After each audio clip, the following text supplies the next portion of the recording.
Magandang buhay sa lahat mga kawaw. Kung ako tayo po ngayon ay nag-change oil, ano po.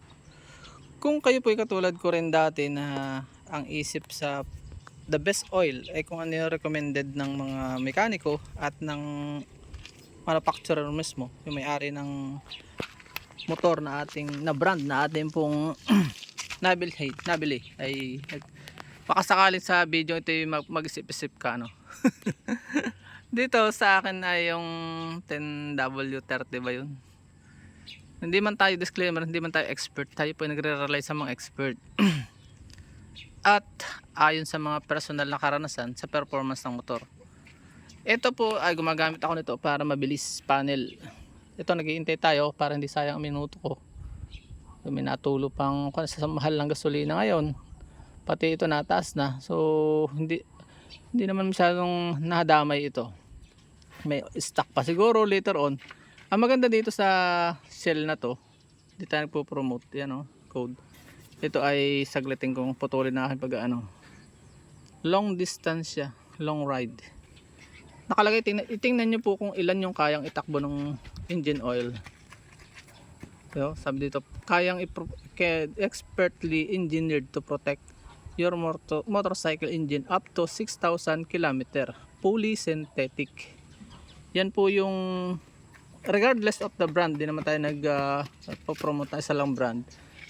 Nagkataon na ito yung malapit na gasolinahan sa amin na pwedeng bilhan ng ganito, ng oil na ganito. Pwede rin yung ibang ano, basta fully synthetic yung aking recommend. Kasi nga tingnan nyo yung mabuti yung ano 6,000 km. Ang recommended lang po ng mga mekaniko is 1,000, 1,500, 3,000. Ako 3,000 pagka ano na, nagto 2,000 ako, 3,000.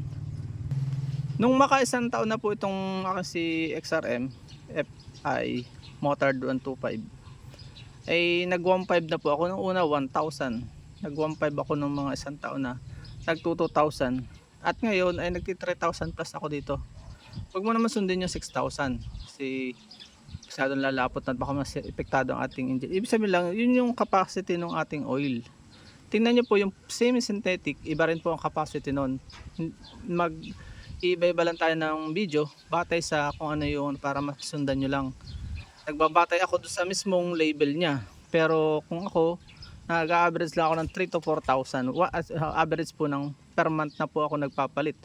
Doon sa regular na prescribe sa kanya, nagpapalit ako almost 2 a month. Laking tipid po yun dahil laking tipid ako dito kasi 340 yung ano, 250 260 na ngayon, so 520 na a month. Ay ito 1 month monthly din, eh mag-isip-isip po kayo. Hindi tayo nag-i-insist ng ating idea o natutunang kaalaman sa iba. Ang sa atin lang po ay mag-isip-isip po kayo kasi every drop counts. Sayang, oh. Pambili mo na sana yung difference na yon. Same protection din lang naman. Pagka sa motorsiklo natin, pang araw-araw ako na biyahe, eh mas dito na ako sa secured, sa fully synthetic. Pero pag minsan nagigipit at gusto ko ring ibalik sa original, yung Honda na kulay yellow na 250, balik po ako. Yun lang ang aking advice sa inyo.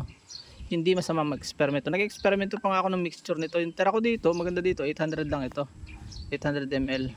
Hindi ito. So bibili nyo sa ganitong klaseng motor na 800, 1 liter, o kang bibili ng 800, laki ng savings mo. 250 yung 800, yung ano 250 na lang 260, di 10 pesos lang difference do sa 1 liter. Grabe ano, ganun katindi yung pagpipresyo. Bakit ganun, hindi ko rin po alam. Yun ang masasabi ko sa inyo, na makuhanan nyo nawa ng wisdom itong ating video, at nasa sa inyo naman kung i-apply nyo hindi. Sa akin lang, ang ating television po nagbibigay ng wisdom, at yung wisdom nyo ipagsamahan po natin. Hindi tayo magkukontrahan, tayo po nagtutulungan bilang isang lahing Pilipino. Kaya nga po tayo nagawa ng channel na ganito, World of Wisdom Television.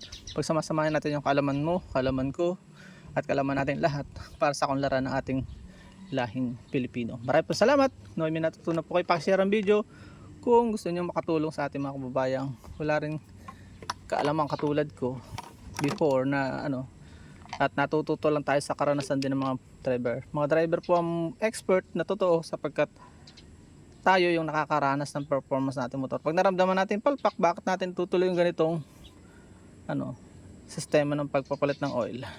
So yun lang, maraming salamat. Paalam and God bless.